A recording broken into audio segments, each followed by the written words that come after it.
கேள்வி பார்வையாளருக்கு வணக்கம். இந்த நேர்காணலில் நாம் சந்திக்க இருக்கும் சிறப்பு விருந்தினர் உச்சநீதிமன்ற வழக்கறிஞர் கேசவ். வணக்கம். வணக்கம்.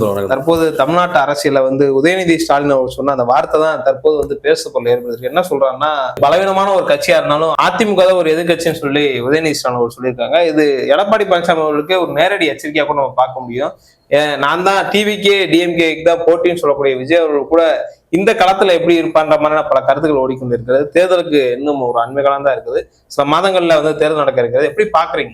இல்ல தோழர், இப்ப எப்படின்னா, உதயநிதி அண்ணன், துணை முதலமைச்சர் அண்ணன் உதயநிதி அவர்கள் சொன்னது சரியான வார்த்தை.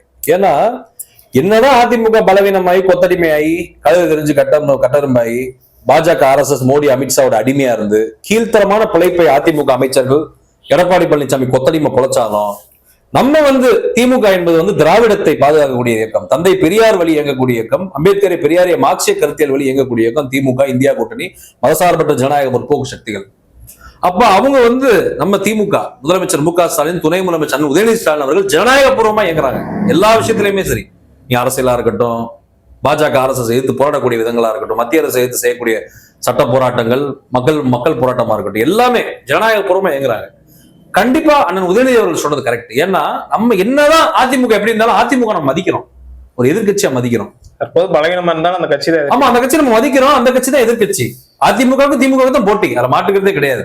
இன்னைக்கு சைமே இருக்கேன்ல, சைமே செபஸ்டியன், இந்த நாம் தமிழர் கட்சி தம்பி, நீ எல்லாம் ஆடுறாங்க, கம்பு சுத்துறாங்க. நீ முதல்ல ரேஸ்லயே கிடையாது. முதல்ல புரியுதா உங்களுக்கு? நீங்க ரேஸ்லயே கிடையாது, போட்டியிலே உன்னை ரேஸ்லயே நாங்க சேர்க்கல. நீ அங்கிட்ட கிட்ட ஓடிக்கிட்டு இருக்க வயக்காட்டு பக்கம். நாங்க தான் ரேஸ் ட்ராக்ல இருக்கிறோம். யாரு? அதிமுக, எடப்பாடி பழனிசாமி, பாஜக, RSS, மோடி, அமித்ஷா, NDA கூட்டணி, இந்த ஜாதி கட்சி மத கட்சி எல்லாம் சேர்ந்திருக்காங்க. மதவெறி பிடிச்சவன், ஜாதி வெறி பிடிச்சவங்க எல்லாம் இருக்காங்க. திமுக இருக்கு, இந்தியா கூட்டணி, VCK, மதிமுக, காங்கிரஸ், மதசார்பற்ற ஜனநாயக சக்திகள் இருக்கிறோம். இவங்க ரெண்டு பேருக்கு தான் ரேஸ், போட்டி. எப்படின்னா, போட்டி அறிவிச்சது ரெண்டு பேருக்கு தான். விஜய் இருக்காருல்ல, விஜய் சைமனே நாங்க கன்சிடர் பண்றது இல்ல போட்டியில. நீங்க கூப்பிட்டாருங்க, நீங்க அதுல ஓடிடுவாரா? என்ன சொல்றீங்க? சைமன் நாம் தமிழர் கட்சி தம்பிகள் 12-16 வருஷமா உட்காந்துருக்காங்க ஃபீல்டுல. 2009 இருந்து உட்காந்துருக்கேன். ஓகே, அவங்களே நாங்க போட்டியில எடுத்துக்கிறது கிடையாது. அப்ப நீங்க இப்ப காலா நேத்து பெஞ்ச மணல் முளைச்ச காலா விஜய் சொல்லிட்டு இருக்கீங்க. விஜய் ஒரு ஆளா, தாவேகா ஒரு ஆளா, அனில் குஞ்சல் ஒரு ஆளா? அவங்க எல்லாம் ஆளே கிடையாது அவங்க முதல்ல. ஓகே, இப்ப நான் என்ன சொன்னா, இவங்க யாருன்னு நான் சொல்லவா? சுறா படத்துல வடிவேல் வருவார்ல, படகு போட்டி நடத்துறான்னு சொல்லிட்டு வருவாரு. அவங்க கப்பெல்லாம் கொடுத்து முடிச்சிருவாங்க போட்டியை. ஏன்னா எல்லா வருஷமும் நான் வர்றப்ப ஃபுல்லா கப்பு கொடுக்க மாட்டேங்கன்னு சொல்லி சண்டை போடுவார் இந்த போட்டி நடத்துற வேண்டாம். அட பாவி, காலையில 6 மணிடா, சாயந்தரம் 6 மணிக்கு வந்திருக்கேன்ற மாதிரி தான் இவங்க கதை. யாரு? சைமே, நாம் தமிழர் கட்சி தம்பிகள், அனில் குஞ்சு, விஜய், தாவேகாலா, இவங்க எல்லாம் போட்டி காலைல 6 மணிக்குன்னு சொன்னா சாயந்தரம் 6 மணிக்கு வர்றவங்க. அந்த மாதிரி கேவலமானவங்க. அரசியலும் தெரியாது, சாப்பிட்டு வரேன் அவங்க பாத்து. ஆமா, அப்படிப்பட்டவங்க அவங்க. அரசியலும் தெரியாது, தத்துவம் தெரியாது, டைமும் தெரியாது, எப்படி தேர்தல் அணுகணும் தெரியாது, கொள்கை, கருத்தியல், தத்துவம், கோட்பாடு, மக்கள் பிரச்சனை எதுவுமே தெரியாது. இப்ப இவங்க நம்ம அந்த வடிவேல் சுறாப்பட வடிவேல் படகு போட்டி வடிவேல் மாதிரிதான் பார்க்கணும். இவங்க ஒரு ஆளே கிடையாது. போட்டி என்பது திமுக அதிமுக தான். அது உண்மையிலே சரியான வார்த்தையை பயன்படுத்திருக்காங்க. இன்னமும் ரொம்ப கொச்சையா கூட நினைச்சா உதயநிதி பேசியிருக்கலாம். அதிமுக இன்னும் கீழ்த்தரமா பேசியிருக்கலாம். உதயநிதி அண்ணன் நினைச்சிருந்தா எடப்பாடியை கேவலமா பேசியிருக்கலாம். ஆனாலும் மரியாதை கொடுக்குறாரு. நீ ஒரு எதிர்கட்சி தலைவரா இருக்கிற, தேசிய கொடி போட்ட கார்ல போயிட்டு இருக்க, எதிர்கட்சி தலைவர் தமிழ்நாடு சட்டமன்றம் சொல்லிட்டு போயிட்டு இருக்க. அடுத்து அதிமுக முன்னாள் அமைச்சர் இருந்திருக்கீங்க, கான்ஸ்டிடியூஷன் போஸ்ட்ல இருந்திருக்கீங்க.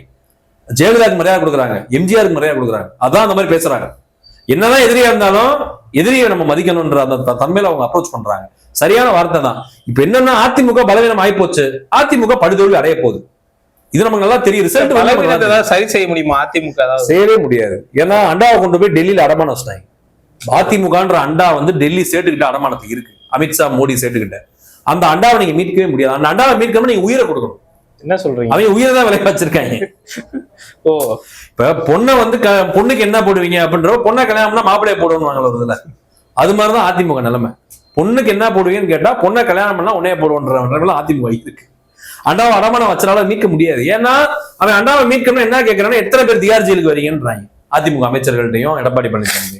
இப்ப எடப்பாடி பழனிசாமி சம்பந்தி, எடப்பாடி பழனிசாமி மகன் மிதுன் பழனிசாமி, எல்லார் மேலுமே வழக்கு இருக்கு. அதிமுக முன்னாள் அமைச்சர் SP வேலுமணி, வீரமணி, தங்கமணி, அந்தமணி, இந்தமணி, விஜயபாஸ்கர், செல்லூர் ராஜு, RB உதயகுமார், மதுரையில் இருக்காங்க பாருங்க. இவங்க எல்லாரும் மேலே வழக்கு இருக்கு. அதிமுக முன்னாள் அமைச்சர் எல்லாரும் மேலே வழக்கு, MLA மீது வழக்கு, MPக்கள் மீது வழக்கு இருக்கு, CV சண்முகம் மேல வழக்கு இருக்கு, நத்தம் விஸ்வநாதன் மேல வழக்கு இருக்கு. சொல்லிட்டே அதிமுக 50 பேர் மேலே வழக்கு இருக்கு. நீங்க அண்டாவை கொண்டு போங்க, ஒன்னும் பிரச்சனை இல்லை, ரசீதை கொடுங்க, அண்டாவை கொண்டு போங்க டெல்லியில இருந்து. ஆனா ஒரு 10-20 பேர் ஜெயிலுக்கு வாங்க, திகார் ஜெயிலுக்கு வாங்க. எடப்பாடி பழனிசாமி குடும்பமும் ஜெயிலுக்கு வாங்க. டிடிவி சசிகலாவுக்குலாம் டிடிவி சசிகலாவுக்கு நடந்திருக்கு. ஓபிஎஸ் மேல வழக்கு இருக்கு, ஓபிஎஸ் மகன் மேல வழக்கு இருக்கு, 50 பேர் மேலே வழக்கு மிரட்டிடுவாங்க. அதனால அதிமுகவை நீங்க இனிமேல் சரியா பண்ண முடியாது, முடிஞ்சு. பாஜக RSS மோடி அமித்ஷா வாயில போய் வேணா சிக்கனா, பார்ப்பன கும்பல் வாயில சிக்கனான்னா அவன் சர்வநாசம் ஆயிடுறான், அவன் வாழவே முடியாது, அவனை அழிச்சிருவாங்க.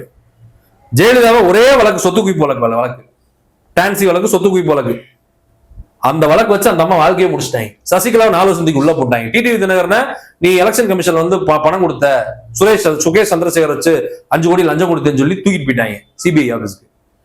அதனால வந்து அவங்க வாழ்க்கை முடிஞ்சு, அவ்வளவுதான். எழும்பூர் கோர்ட்ல ஒரு வழக்கு இருக்கு சசிகலா மேல, தினகரன் மேல. அதை வச்சு மிரட்டி உட்காரச்சிருக்காங்க. நீ போயஸ் கார்டன்ல உட்காந்து நீ அரசியல் உள்ள வந்துறாரு, அதிமுக நீ கையில் எடுக்க கூடாது அப்படின்னு சசிகலா மிரட்டி வச்சிருக்காங்க. ரொம்ப கஷ்டம் தோழர். அவங்க வந்து திரும்ப அரசியல் பண்றது ரொம்ப கஷ்டம். அதிமுக மீட்டெடுப்பது ரொம்ப என்ன சொல்றாங்கன்னா, எதிர்க்கட்சி தலைவர் நாளை முதலமைச்சர் அவர்தான் அப்படின்னு சொல்லிட்டு செல்லூர் ராஜு, ஆர்பி உதயகுமார் நம்பிக்கை தரக்கூடிய வகையில பேசுறாங்களா? செல்லூர் ராஜு, ஆர்பி உதயகுமாருக்கு நான் எலும்பு துண்டு போட்டா யார வேணாலும் முதலமைச்சர் சொல்லுவாங்க. இப்ப நம்மளே நாளைக்கு எலும்பு துண்டு போட்டா நம்ம 2 பேரும் முதலமைச்சர். முன்னாள் அமைச்சர்கள் ஒரு இதான் உண்மை. நம்ம உண்மையதான் நம்ம பேசுறோம். செல்லூர் ராஜு, ஆர்பி உதயகுமாருக்கு எலும்பு துண்டுகள் நீங்க போட்டீங்கன்னா யாருனாலும் முதலமைச்சர்ன்றான். இன்னைக்கு பாத்தீங்களா, செல்லூர் ராஜு மதுரை மீனாட்சி அம்மன் கோயிலுக்கு சாமியை கும்பிட்டு வந்துட்டு மீண்டும் முதலமைச்சராக தமிழ்நாடு முதலமைச்சரே வருவார் அப்படின்ட்டு யார சொல்றாருன்னா, முதலமைச்சர் ஸ்டாலின் வருவாராம், அதுக்கு மீனாட்சி அம்மனும் சொக்கநாதரும் ஆசி புரிவாங்கன்னு சொல்லிட்டாரு. சொல்லிட்டாரு. எடப்பாடி பழனிசாமி வாய்ப்பு இல்லைன்னு. ஆமா, எடப்பாடி பழனிசாமி கார்ல வந்தாரு, இவர் பின்னாடி ஏற போறப்ப ஏறக்கூடாதுன்னு சொல்லிட்டு வண்டி விட்டாரு. ஓ, நீ என்னையவே ஏறக்கூடாதுன்னு சொல்லுவியா, உன்னையோட நான் சீனியர்னு சொல்லி இப்ப வேலையை காமிச்சிட்டாரு செல்லூர் ராஜ். இப்ப செல்லூர் ராஜ் அப்படிதான் நேரம் வாரத்துக்கு வாரம் மாத்தி மாத்தி பேசுவார். ஆர்பி உதயகுமார், செல்லூர் ராஜ் பரவாயில்ல, ஆர்பி உதயகுமார் காலைல ஒரு மாதிரி பேசுவார், சாயந்தரம் ஒரு மாதிரி பேசுவார். அதை வீரே சொல்லிட்டாங்க. இப்ப செல்லூர் ராஜ் சொல்லிட்டாரு, மீண்டும் தமிழ்நாடு முதலமைச்சர் மு க ஸ்டாலின் தான் சொல்லிட்டாரு. அப்ப இதுல இருந்து நீங்க புரிஞ்சுக்கோங்க, இல்ல திமுக எது பலமா இருக்கு நம்ம பார்க்கலாம். களத்துல முந்திர் ஸ்டாலின் மீண்டும். திமுக வந்து என்ன தோழர், சிறுபான்மையினர், இஸ்லாமிய கிறிஸ்தவர் ஓட்டு இருக்குது, பட்டியல் சமூக ஓட்டு இருக்குது, பிற்படுத்தப்பட்ட சமூக ஓட்டு இருக்குது, பெண்கள் ஓட்டு இருக்குது, முதல் தலைமுறை ஓட்ட திமுக விரும்புறான், இளைஞர்கள் திமுக விரும்புறான். இப்படி சொல்லிக்கிட்டே போனா நீங்க ஏழை எளிய ஒடுக்கப்பட்ட தாழ்த்தப்பட்ட பிற்படுத்தப்பட்ட நலிந்த விரும்பிலை சாமானிய மக்களுக்கு எல்லாத்துக்கும் திமுக திட்டங்கள் போய் சேர்ந்திருக்கு. திமுகவை தான் எல்லாம் விரும்புறாங்க. தமிழ்நாட்டு மக்கள் திமுக தான் ஆதரிக்கிறாங்க. எல்லா தொகுதியுமே 216 தொகுதியில நான் சொல்லுவேன், எல்லா மண்டலம், கொங்கு மண்டலம், தெற்கு மண்டலம், வட மண்டலம், மத்திய மண்டலம், தென் மண்டலம், எல்லா பக்கம் திமுக தான் விரும்புறாங்க. எல்லா மாவட்டமே தமிழ்நாட்டில் திமுக தான் வந்து ஆதரிக்கிறாங்க. முதலமைச்சர் மு க ஸ்டாலின், துணை முதலமைச்சர் உதயநிதி ஸ்டாலின் ஆட்சி தான் விரும்புறாங்க. நீங்க நல்லா புரிஞ்சுக்கோங்க. இப்ப எழுச்சியை பார்த்திருப்பீங்கல்ல, மேற்கு மண்டலத்துல இளைஞர் மாநாடு, திருவண்ணாமலையில மேற்கு மண்டலத்துல பெண்கள் வெல்லும் தமிழ் பெண்கள் மாநாடு, எவ்வளவு பெரிய எழுச்சி, பல லட்சம் கணக்கான தொண்டர்கள், மக்கள் பெருந்தரலா போய் கலந்துருக்காங்க. முதலமைச்சர் எந்த மாவட்டம் வேணாலும் தமிழ்நாடு மக்கள் விரும்புறாங்க, வரவேற்கிறாங்க. இதுக்கு மேல ஒரு எழுச்சி நீங்க எப்படி பார்க்க முடியும்? ஒரு அரச விரும்பலைன்னா மக்கள் போக மாட்டான். முதலமைச்சர் நீங்க பாருங்க, எல்லா வீடியோஸ் எடுத்து போட்டு பாருங்க, அவர் பேஜ்ல போடுறாரு, ட்விட்டர், இன்ஸ்டாகிராம்ல எல்லாம் வீடியோஸ், யூடியூப்ல போற இடத்துல ஃபுல்லா மக்கள் எழுச்சியா திரள்றாங்க முதலமைச்சர் பார்க்க. அப்ப இருந்தே நீங்க புரிஞ்சுக்கோங்க, மக்கள் விரும்புறாங்க. விஜய் பார்க்கவும் திரள்றாங்களா இளைஞர்கள்? விஜய பார்க்க வந்து இப்ப நான் தான் சொல்லிட்டேன், ஒரு பலமுறை சொல்லியிருக்கீங்க, மறந்துட்டீங்க. நயன்தாராவை நான் கூப்பிட்டு வரேன் காலவாசலுக்கு, எங்க அக்கா நயன்தாராவை நான் கூப்பிட்டு வரேன். இங்க தமிழ்நாட்டுல ஒட்டுமொத்த தமிழ்நாட்டுல இருந்து 1 கோடி பேர் திரளுவாங்க காலவாசல்ல. நயன்தாராக்கா வந்தாங்கன்னா, நயன்தாராக்கா மட்டும் தமிழ்நாட்டுல அரசியல் கட்சி ஆரம்பிச்சு உள்ள வந்தாங்கன்னா 1 கோடி பேர் திரளுவாங்க காலவாசல் மதுரையில. நயன்தாராக்கு தான் வருவாங்க. அதுவும் செல்லூர் ராஜு அதையும் சொன்னாரு, நயன்தாரா இருந்தா கூட தான் ஆள் தரலுவாங்க அப்படின்னு சொன்னாரு. அதான் கரெக்டா சொன்னாரு. எப்பவுமே செல்லூர் ராஜ் கரெக்டா பேசுவார். அதே மாதிரிதான் நானும் சொல்றேன், நயன்தாரா வந்தா கூட 1 கோடி பேர் தரலுவேன். விஜய் எல்லாம் ஒரு ஆளே கிடையாது. புரியுது? நயன்தாரா கூட விஜய் பெரியாதா? நயன்தாரா தான் பெரியாது, விஜய் எல்லாம் ஒரு ஆளே கிடையாது. அதெல்லாம் சொல்றேன். விஜய் தரலை ஃபுல்லா வந்து பாத்தீங்கன்னா ரசிகர்கள் அணில் குஞ்சு. அவனுக்கு அரசியலும் தெரியாது, தத்துவ கொள்கை கோட்பாடு அரசியலே தெரியாது அவனுக்கு. திருப்பரங்குன்றம் எங்க இருக்குன்னு கேட்க சொல்லுங்க விஜய் கட்சிக்காரனுக்கு, எங்க தெரியல அப்படின்னு. விஜய் 10 தொகுதி மதுரையில் நான் தான் வேட்பாளர்னு சொல்லிட்டு போனால மதுரை மாநாட்டுல. அதான் முதல்ல விஜய்க்கு வந்து மதுரையில் எத்தனை தொகுதி இருக்குன்னு தெரியாது, அது எந்தெந்த இடத்துல இருக்குன்னு தெரியாது. திருப்பரங்குன்றத்துக்கு அறிக்கை விட்டது கிடையாது, ஆணவ படுகொலைக்கு அறிக்கை விட்டது கிடையாது. தமிழ்நாட்டில் இருக்க பல விஷயங்கள் விஜய்க்கு தெரியாது, அறிக்கையை விட தெரியாது. ஓ, அப்ப நீங்க இதான் விஜய் நிலைமை. சைன் போட்டு வச்சிருப்பாரு, அது மேல டைப் பண்ணிட்டு அப்படியே டைப் பண்ணி போட்டு விட்டுருவாங்க. அவங்க வச்சிருக்காங்க ஒரு 10 டெம்ப்ளேட் 20 டெம்ப்ளேட் வச்சிருக்காங்க, டெம்ப்ளேட் ஏற்ற மாதிரி மாத்தி மாத்தி போட்டுருவாங்க. இதுதான் விஜயோட அரசியல் நிலவரம். அப்ப இன்னைக்கு அதிமுக வந்து பலவீனமா போச்சு, அதிமுக அழிஞ்சு போச்சு. 2026 அதிமுகவுக்கு பாட கட்டி புதைச்சு தேவசம் நடத்த போறோம். அதான் நடக்க போகுது 2026. அதோட அந்த கட்சி முடிஞ்சு. அப்ப அடுத்து என்னன்னா, அதிமுக என் புள்ள பாஜக போய் சேர்ந்துருவேன். பாஜக வந்து நீ அடுத்து வந்து தமிழ்நாட்டுக்குள்ள காலுன்ற பாக்குது. அதிமுக முடிச்சு அதிமுக ஒழிச்சு கட்டி தான் பாஜக உள்ள என்ட்ரி ஆகும் போகுது. ஆர்எஸ்எஸும் பாஜகவும். இப்ப அதிமுக எல்லாருமே ஒழிச்சுருவாங்க. முன்னாள் அமைச்சர், எம்பி, எம்எல்ஏ 50 பேர் ஒழிச்சு எடப்பாடி பழனிசாமி ஒழிச்சு, எடப்பாடி பழனிசாமி 2020 மூடுவிழா அரசியல். அதுக்கப்புறம் எலெக்ஷன் எடப்பாடி பழனிசாமி ராமதாஸ், அன்புமணி ராமதாஸ் எல்லாம் பக்கபலமா நிப்பாங்களா? ராமதாஸ் நிக்க மாட்டாரு.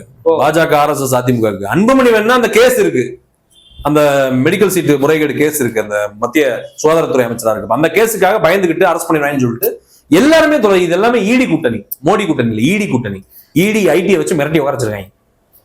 ராமதாஸ் திமுக வருவார் நான் நம்புறேன். பாமக ராமதாஸ் தனி கண்டிப்பா திமுக கூட்டணிக்கு வரும் நான் நம்புறேன். எந்த வகையில?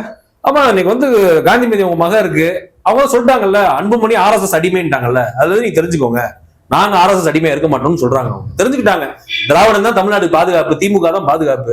நம்ம அப்பாவை கூப்பிட்டு நம்ம பாமக ராமதாஸ் அணியை கொண்டு போய் நம்ம திமுக இணைச்சு இந்த எலெக்ஷன் நின்றுவோம்னு அந்த அம்மா முடிவு பண்ணிருச்சு. அதான் நம்ம ஓப்பனா தைரியமா பேசுது. ராமதாஸ் மீது காந்திமதி மீது வழக்கு இல்ல, அன்புமணி மீது வழக்கு இருக்கு. இதுல இருந்தே நீங்க புரிஞ்சுக்கோ, நான் சொல்ற எல்லாமே அதிமுக எவ்வளவு பலவீனமானதுன்றதை நீங்க புரிஞ்சுக்கோங்க. திமுக தான் எல்லாம் வர போறாங்க, திமுக தான் ஜெயிக்க போகுது 2026. இப்ப அதிமுக நீங்க எல்லாம் புரிஞ்சுக்கோங்க, இவன் எவ்வளவு மோசமானவங்க தெரியுமா? தமிழ்நாட்டை வித்துருவாங்க. 2021 ஜெயிச்சிருந்த 2026 வரை நீ ஆட்சியில் இருந்தாங்கன்னா தமிழ்நாட்டை வித்து கூறு போட்டு அடமானம் வச்சு அதானி அம்பானி வித்துருப்பாங்க தமிழ்நாட்டு. நல்ல வேலை 2021 திமுக ஜெயிச்சது, இல்லைன்னா தமிழ்நாடு தவசம் நடத்திருப்பாங்க. இப்ப 2021 திமுக ஜெயிச்சனால 2026 அதிமுக நம்ம தவசம் நடத்தப்போம். அதான் நடக்க போகுது. அதிமுக முடிஞ்சு, எடப்பாடி பழனிசாமி அரசியல் வாழ்க்கை முடிஞ்சு, அதிமுக கொத்தரிமை எல்லா அரசியல் வாழ்க்கையும் முடிஞ்சு. இனி தமிழ்நாட்டில் என்றும் திமுக ஆட்சி தான், அதை மாற்றுக்கிறதே கிடையாது. இனிமேல் நிரந்தரமாக தமிழ்நாட்டில் திமுக தான் ஆளும். எதிர்கட்சியே இல்ல, எதிர்கட்சி இல்லாத ஆட்சி தான் தமிழ்நாட்டில், அது திமுக ஆட்சியா தான் இருக்கும். விஜய், சீமானு, நாம் தமிழர் கட்சி, தம்பி, அனில் குஞ்சு, இந்த தாவேக்கான ஒரு ஆளே கிடையாது. ரேஸ்லயே இல்ல, முதல்ல போட்டியிலே இல்ல, அவையே போட்டி கிளம்பி வந்துட்டாங்க. முதல் கூப்பிடவே இல்லப்பா அவங்களை பத்திரிக்கை வச்சு போட்டிக்கு, நீங்க மாதிரி வயக்காட்டுக்குள்ள ஓடுங்கன்னு சொல்லிட்டு நம்ம ரேஸ்ல போக வேண்டியதான். அதான் அதிமுக வந்து முடிஞ்சு பலவீனம் ஆகி போச்சு, திரும்ப ரெக்கவர் ஆக வாய்ப்பு இல்ல. மீண்டும் 2026 தமிழ்நாட்டில் திமுக ஆட்சி தான், முதலமைச்சர் மு க ஸ்டாலின் தான், துணை முதலமைச்சர் அண்ணன் உதயநிதி ஸ்டாலின் தான், இதுல எந்த மாற்று கருத்தும் கிடையாது. நன்றி.